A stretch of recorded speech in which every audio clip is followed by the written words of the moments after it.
네, 국내 주요 사건, 사고 이슈를 짚어보는 뉴스픽 순서입니다. 이웅혁 건국대 경찰학과 교수 그리고 양지열 변호사와 함께하겠습니다. 두 분 어서 오십시오. 안녕하세요. 예. 자, 첫 번째 주제부터 확인해 볼까요? 노고단을 올라가는데 왜 사찰 입장료를 내야 하냐라고 하면서 이른바 통행세 논란까지 불거졌던 지리산 천은사 통행료가 30여 년 만에 폐지가 됩니다. 오늘부터 무료 입장이 가능해졌는데요. 시민들의 환영의 뜻 한번 확인해 보겠습니다. 지리산 노고단을 올 때마다 천은사 입장료를 내야 해서 정말 불만이 많았었는데 폐지돼서 정말 기쁘고 앞으로 더 자주 올 것 같습니다. 천음사 입장료가 폐지돼서 지리산을 방문한 탐방객도 늘고 지역 경제도 활성화될 것으로 기대합니다.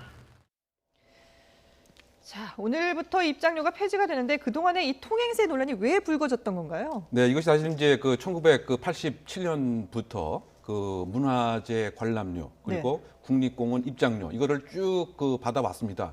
다만 이제 그 2000년 7년도에 국립공원 이제 입장료는 이제 폐지가 됐죠. 그렇죠. 그럼에도 불구하고 1km 앞에 개표소, 매표소를 만들어 놓은 상태에서 지속적으로 받아오게 됐습니다. 물론 그 중간에 민사소송을 통해서 패소를 당했음에도 그 불구하고 사실 이제 그 사찰의 그 입장에서는 문화재 관리를 하는데 돈이 좀 필요하다.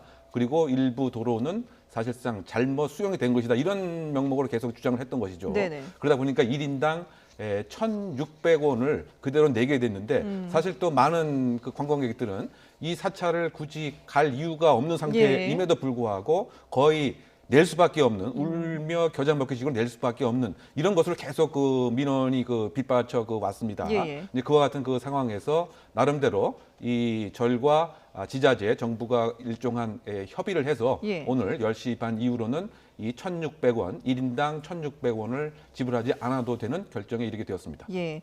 자, 11시에 이 입장료를 폐지하는 협약식을 연다고 하는데 사실 원래는 이런 사찰 같은 문화재 입장료 받는 거는 법적으로 문제가 없는데 지금 문제가 되는 것은 이 사찰이 공원 안에 있기 때문에 문제가 되는 거잖아요. 그렇습니다. 그러니까 사찰이 문화재를 가지고 있는 경우가 많고 사찰 건물 자체도 문화재로 돼 있는 경우도 있지 않습니까? 그래서 문화재보호법에 의해서 문화재를 관리하는 측에서 일종의 입장료를 받고 보여주는 것은 아무 문제가 없습니다. 그런데 천은사 같은 경우에는 이제 천은사를 들리지 않고 그냥 지리산 노고단만을 이용하는 공원의 관람객들도 있지 않습니까? 그래서 천은사와 관계없이 그쪽을 가지 않으면 노고단을 지나갈 수가 없는데 이 공원 입구 길에서 사찰 이용료, 입장료 명목으로 사찰 관계자분들이 별도로 이렇게 또 통행료 비슷하게 돈을 받으셨거든요. 통행료라고 부른 게 아니라 사찰 입장료를 거기서 받으신 거죠. 그러니까 우리는 사찰에 갈 생각이 없다라고 해도 그걸 어떻게 이제 입구 쪽에서는 뭐 알 수가 없는 거 아니냐라면서 이렇게 받으셨기 때문에 그 부분이 좀 문제가 됐었던 겁니다.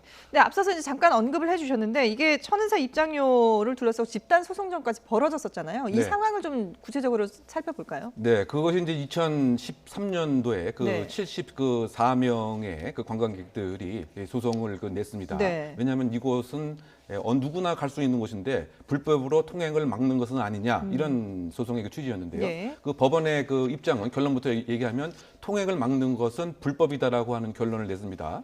설령 사찰의 일부 그 도로가 지방도로에 함께 있다라고 하더라도 이것은 지방도로는 일반인의 교통에 공하는 목적을 우선시해야 되는데 이렇게 불법으로 막는 것은 불법이다라고 판단을 함과 동시에 그 1,600원을 그 반환을 하고 위자료 10만 원도 1인당 다 지급을 함과 동시에 앞으로 계속 그 위반될 때마다 100만 원씩 지급을 해야 된다. 이런 그 판결을 그 내렸습니다.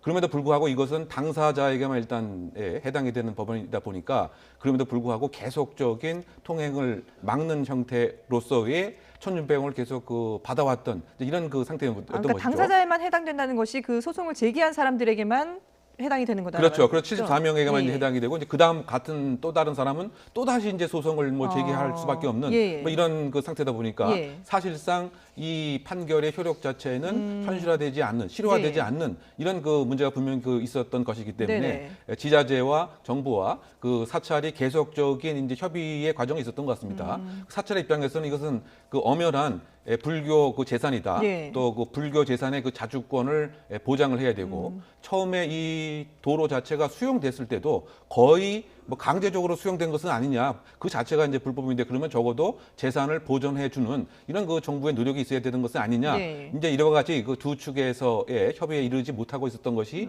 현 상황이었는데 예. 어쨌든 이제 이 두 기관, 두 단체가 지자체 그다음에 관련된 8기관이 합의를 해서 나름대로 일정한 재산적 보존에 준하는 것도 정부와 지자체가 제공을 해주고 또 그 사찰도 이와 같은 뜻을 적극적으로 수용을 해서 오히려 이제 관광 그 수입을 그 통해서 사찰의 그 재산도 무엇인가 도움을 줄 수 있는 이런 것으로 이제 업무 협약이 이루어진 것으로 볼 수 있습니다.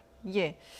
자, 지금 저희가 천은사 통행료와 관련해서 얘기를 하고 있는데요. 지금 근데 이게 지금 이렇게 집단 소송까지 갔지만 결국은 모든 사람에게 이게 적용이 되는 게 아니다 보니까 국민청원까지 나왔었잖아요. 네, 그렇습니다. 말씀하신 것처럼 우리 법원은 이제 집단 소송이라고 하는 게 그러니까 우리의 집단 소송은 엄격한 의미의 집단 소송은 아니에요. 그러니까 원래적인 의미의 집단 소송은 그 어떤 누군가가 대표적으로 나서서 소송을 했을 경우에 결론이 한쪽에 맞게 나면 그것과 똑같은 상황에 처한 사람들은 똑같이 적용을 받는 게 원래 의미의 집단 소송인데 우리는 증거 관련 소송 같은 일부에만 도입이 돼 있고 다른 부분은 도입이 안 돼 있다 보니까 말씀하신 것처럼 실제 그 재판에 참여했던 당사자들만 효력을 받는 거거든요. 그럼 그분들은 뭐 판결문을 들고 다니지 않으면 그분들도 사실 못 받는 거라서 어찌 보면 그냥 명분만 어떻게 보면 얻었던 건데 그래서 이제 계속해서 청와대 국민청원이 한 20건이 넘게 쏟아졌다고 합니다. 이게 왜 국가, 내 나라 땅 내가 다니는데 내 국립공원을 가는데 왜 이 어떻게 보면 별도의 사찰에 돈을 내야 되느냐라고 하면서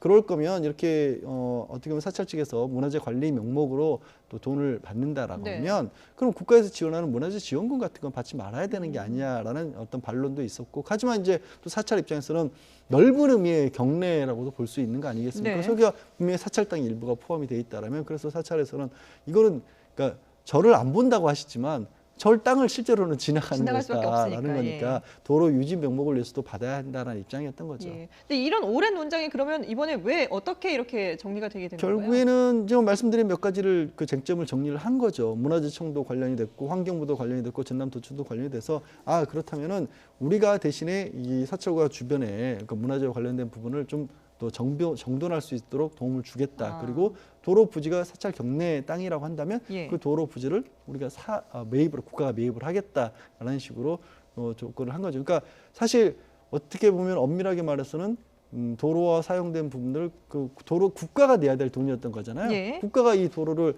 사용을 하고 있고 그럼 국가는 국민에게 제공을 했기 때문에 그러면 이게 원래 매입을 했을 때 맞는데 그 부분이 좀 늦게 이루어진 거죠.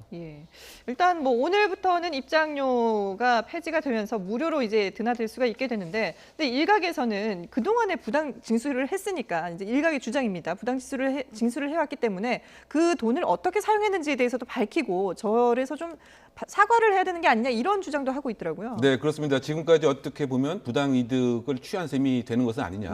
그러면 적어도 사과문은 발표를 하는 것이 타당하지 않느냐 이런 주장을 하고 있고요.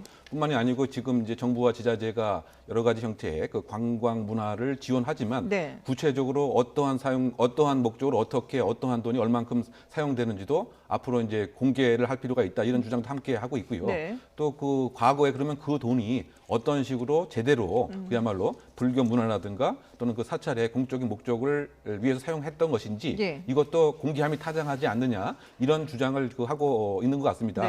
결국은 이제 일반적인 그 절차적 그 공정성에 왜냐하면 내가 그 관광을 위해서 지리산에 가는데 내가 원치 않는 그런 것까지 사실은 통과해야 된다고 하는 울교 겨자 먹기식에 관한 일정한 해명은 적어도 있어야 되는 것은 아닌가 이런 취지로 주장을 하고 있는 상황입니다. 근데 지금 천은사처럼 국립공원 안에 있는 사찰이 이렇게 통행료를 받는 곳이 더 있다 그러거든요. 이 부분은 어떻게 되는 건가요? 약 그 24곳인 것 같습니다. 근데 다만 특별히 그 문제가 되는 곳은 예를 들면 그 매표소가 상당히 떨어져 있는 1km 정도 떨어져 있는 곳에 더 문제가 되고 있는 것 같고요. 만약 매표소가 바로 사찰 앞에 있는 곳에서는 사실상 사찰을 보고 싶은 사람만 그곳에 가기 때문에 문제는 좀 덜할 수가 있겠죠. 예. 어쨌든 이런 곳이 적어도 그 10여 곳 이상은 되는 것으로 알려져 있습니다. 예. 그래서 이번 나름대로 업무 그 협약을 통해서 이와 관련된 그 사찰과 지자체가 하나의 또 협약을 통해서 말이죠. 네. 이번 사업도 사실은